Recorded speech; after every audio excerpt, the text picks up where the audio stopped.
YouTube is a lot of fun when you get started, but it can turn into a grind. And in order to get to 1 million subscribers, Shaun's going to share with you guys some of the behind the scenes things that they did to get to 1 million subscribers that allowed them to keep going and not fizzle out along the journey to 1 million subscribers. That's coming up. Hey guys, my name is Tim Schmoyer. You're at Video Creators. Thanks for being here. We're all about helping you guys grow your YouTube audience so you can spread a message that reaches people and changes their lives, which is what Shaun's family is all about at Cute Girl Hairstyles and Brooklyn and Bailey. 2 billion views, 14 million subscribers across several channels, did it multiple times. Tell us about what happens, like the passion, like what happened, because when you get started on YouTube, you're all like, this is amazing, and you go hard and you go strong for a few months. I see that there's a high turnover in my audience every about 3 or 4 to 6 months. People subscribe and they kind of stop. And so I know it's very common with this audience. What helped you guys get to 1 million subscribers? You have to do YouTube for the love of what you do and the passion that you have for it, and not for the money, the subscribers, the fame. I say fame, it's relative. Fame comes with it, the money doesn't match. If you look at Hollywood, there are YouTubers that are just as famous and have paparazzi as Hollywood stars, but their earnings don't match what those Hollywood stars make. That's just a side note. But you have to maintain that passion the best way you can. That happens through planning. I mean, if you can plan ahead, the hardest part is what I call creator's block. It's like you're creating, and it's becoming a life suck a little bit. You're becoming a slave to your schedule.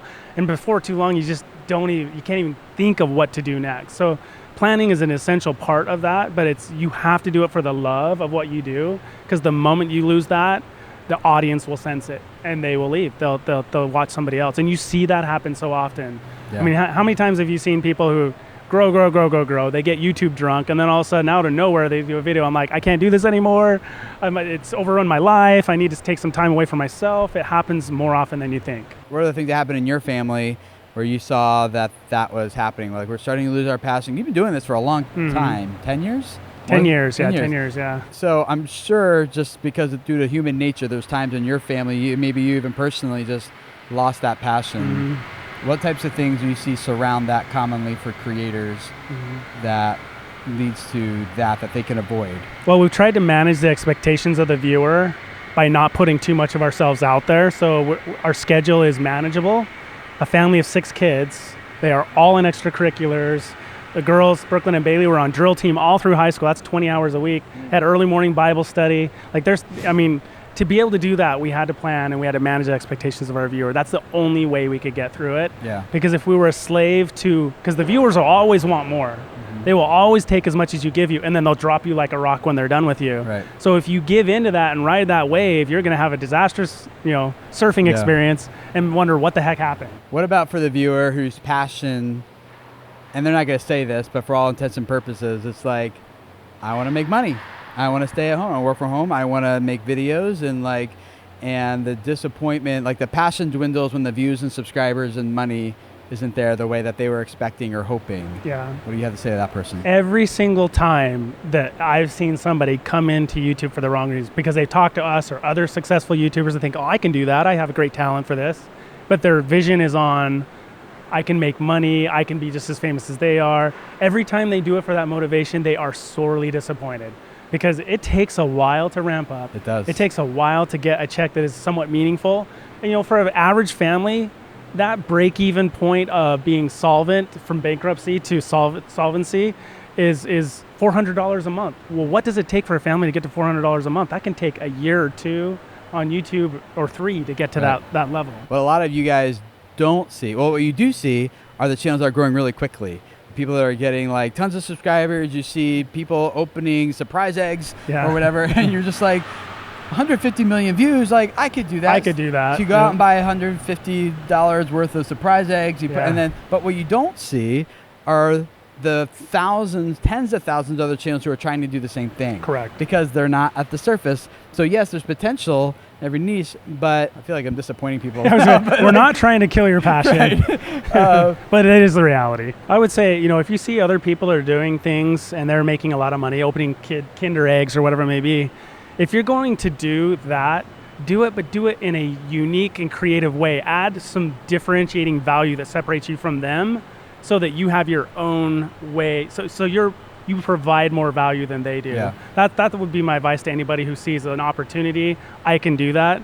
If you do it because you love it, but do it and do it better. Channels that I've seen that have like really gone the distance and hit the numbers that they want in terms of revenue and subscribers and views and impact and everything are the people who I feel like have some sort of personal mission behind what they're doing.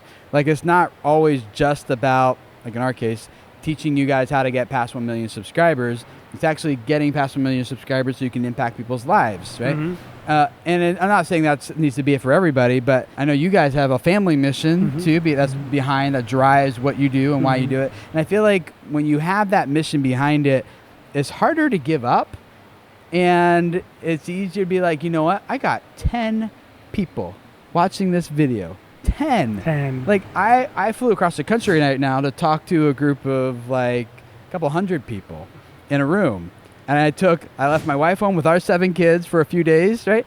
That's costly, but for 200 people, how many of you guys are getting more than 200 views on your video? You think about like in terms of people and impact, yes, maybe that might not make it as sustainable as you want yet, but the passion is hopefully what drives you to keep going. Like I want to impact 200 people, now 300 people, Correct. now 2 billion people, right? And that's where it goes, but over 10 years, not it 6 wasn't months. immediate. Yeah, it wasn't immediate. The other thing that I would recommend that you guys consider, as we've said throughout this series, is you guys need to have a business model. To your point earlier, just because you have a large audience doesn't necessarily mean you're going to make money. Correct. It's like actually comes down to the business model around your content, not popularity. Correct. And that is important, guys, that business model, because one, it lets you deliver your mission, your passion better to an audience in bigger ways than you could do with just a video. It makes your content more sustainable. Sure. So that you can have more people and have more creative people putting ideas into how to best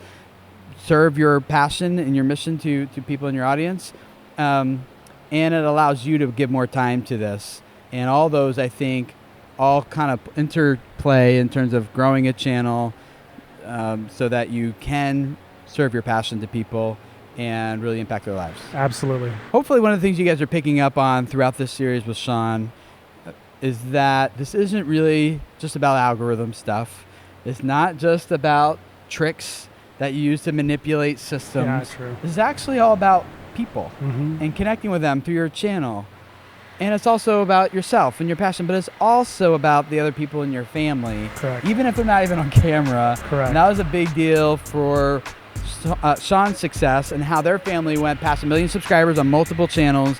And the next video you see on your screen, we're going to talk about the impact this has on a family and how you need to put your family first. Make your family first, yes. So click that video and we'll see you guys over in that Don't next want to video. miss it.